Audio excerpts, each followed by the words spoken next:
विवेक की परम पद प्राप्ति। किंतु जो विज्ञानवान संयम चित और सदा पवित्र रहने वाला होता है वह तो उस पद को प्राप्त कर लेता है और जहाँ से वह फिर उत्पन्न नहीं होता। किंतु जो दूसरा रथी यथार्थ विद्वान विज्ञानवान कुशल सारथी से युक्त समनस्क युक्त चित्त और इसीलिए सदा पवित्र रहने वाला होता है वह तो उस पद को प्राप्त कर लेता है। जिस प्राप्त हुए पद से च्युत न होकर वह फिर संसार में उत्पन्न नहीं होता। वह पद क्या है इस पर कहते हैं, जो मनुष्य विवेक युक्त बुद्धि सारथी से युक्त और मन को वश में रखने वाला होता है वह संसार मार्ग से पार होकर उस विष्णु व्यापक परमात्मा के परम पद को प्राप्त कर लेता है। जो पूर्वोक्त विद्वान पुरुष विवेक युक्त बुद्धि सारथी से युक्त मनोनिग्रहवान यानी निग्रही चित्त एकाग्र मन वाला होता हुआ पवित्र है, वह संसार गति के पार को यानी अवश्य प्राप्तव्य परमात्मा को प्राप्त कर लेता है। यथार्थ संपूर्ण संसार बंधनों से मुक्त हो जाता है। उस विष्णु यानी वासुदेव नामक सर्वव्यापक पर ब्रह्म परमात्मा का जो परम उत्कृष्ट पद स्थान यथार्थ स्वरूप है उसे वह विद्वान प्राप्त कर लेता है। अब जो प्राप्तव्य परम पद है उसका स्थूल इंद्रियों से आरंभ करके सूक्ष्मत्व के तारतम्य क्रम से प्रत्यगात्म स्वरूप से ज्ञान प्राप्त करना चाहिए। इसलिए आगे का कथन आरंभ किया जाता है। इंद्रियादि का तारतम्य, इंद्रियों की अपेक्षा उसके विषय श्रेष्ठ है, विषयों से मन उत्कृष्ट है, मन से बुद्धि पर है और बुद्धि से भी महान आत्मा महतत्व उत्कृष्ट है। इंद्रिया तो स्थूल है, वे जिन शब्द स्पर्शादि विषयों द्वारा अपने को प्रकाशित करने के लिए बनाई गई है वे विषय अपने कार्यभूत इंद्रिय वर्ग से पर सूक्ष्म महान एवं प्रत्यगात्म स्वरूप है। उस विषयों से भी पर सूक्ष्म महान तथा नित्य स्वरूप भूत मन है, जो कि मन शब्द का वाच्य और मन का आरंभक भूत स्थूल है, क्योंकि वही संकल्प विकल्पादि आरंभ है।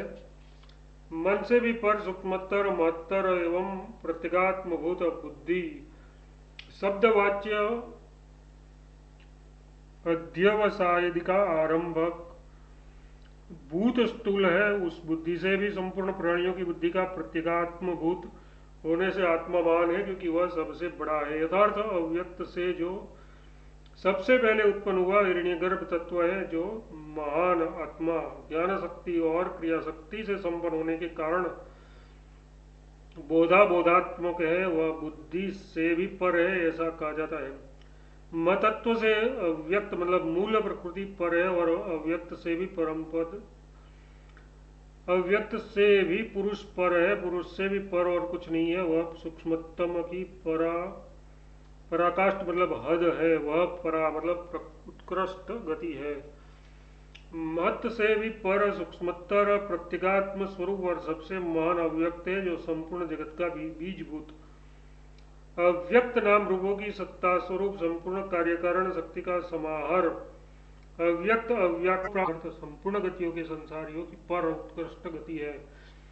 जैसा कि जिसको प्राप्त होकर फिर नहीं लौटते स्मृति से स्थित होता है, जैसा कि जिसको प्राप्त होकर फिर नहीं लौटते स्मृति से स्थित होता है। शंका, यदि पुरुष के प्रति गति हो है तो वहां से स्थित होता है। शंका, यदि पुरुष के प्रति गति हो है तो वहां से आगति लौटना भी होना चाहिए। उसके प्रति गति हो है तो वहां से आगति लौटना भी होना चाहिए। फिर जिसके पास से फिर जन्म नहीं लेना लौटना भी होना चाहिए। फिर जिसके पास से फिर जन्म नहीं लेना नहीं लेता ऐसा क्यों कहा जाता है? पास से ऐसा क्यों कहा जाता है? समाधान, ये दोष नहीं है क्योंकि सबका नहीं लेता ऐसा क्यों कहा जाता है? समाधान, ये दोष नहीं है क्योंकि सबका प्रत्यागात्मा होने से आत्मा के ज्ञान को ही उपचार ये दोष नहीं है क्योंकि सबका प्रत्यागात्मा होने से आत्मा के ज्ञान को ही उपचार से गति कहा गया है तथा इंद्रिय ज्ञान को ही उपचार से गति कहा गया है तथा इंद्रिय मन और बुद्धि से आत्मा का परत्व प्रदर्शित कर उसका प्रत्यगात्म दिखलाया गया है। क्योंकि जो जानने वाला है वह अपने से पृथक अनात्मभूत एवं अप्राप्य स्थान की ओर ही जाया करता है। इससे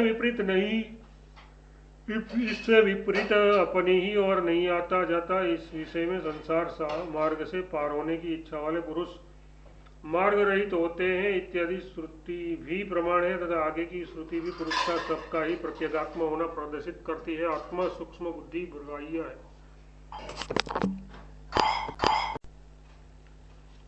आत्मा सूक्ष्म बुद्धि ग्राह्य है। संपूर्ण भूतों में छिपा हुआ ये आत्मा प्रकाशमान नहीं होता। ये तो सूक्ष्मदर्शी पुरुषों द्वारा अपनी तीव्र और सूक्ष्म बुद्धि से ही देखा जाता है।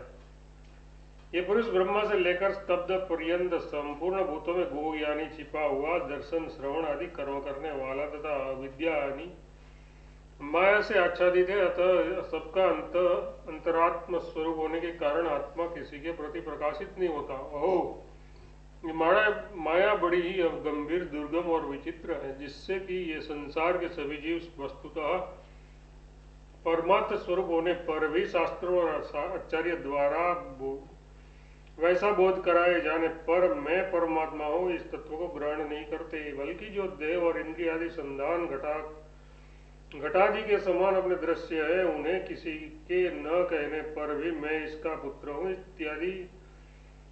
इत्यादि प्रकार से आत्मभाव से ग्रहण करते हैं। निश्चय उस परमात्मा की ही माया से ये सारा जगत अत्यंत भ्रांत हो रहा है। योग माया से आवृत्त हुआ मैं सबके प्रति प्रकाशित नहीं होता।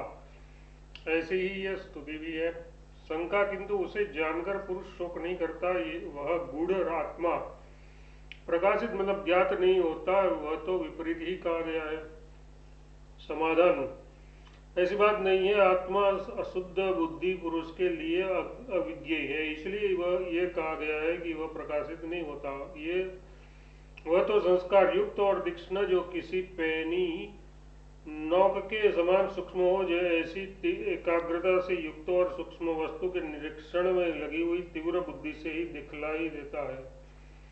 किन्हें दिखलाई देता है, इस पर कहते हैं सूक्ष्मदर्शियों को इंद्रियों से उसके विषय सूक्ष्म है इत्यादि प्रकार से सूक्ष्मता की परंपरा का विचार करने से जिसका पर सूक्ष्म वस्तु को देखने का स्वभाव पड़ गया है, वे सूक्ष्मदर्शी है। उस सूक्ष्मदर्शी पंडितों को वह दिखाई देता है, वह इसका भावार्थ है।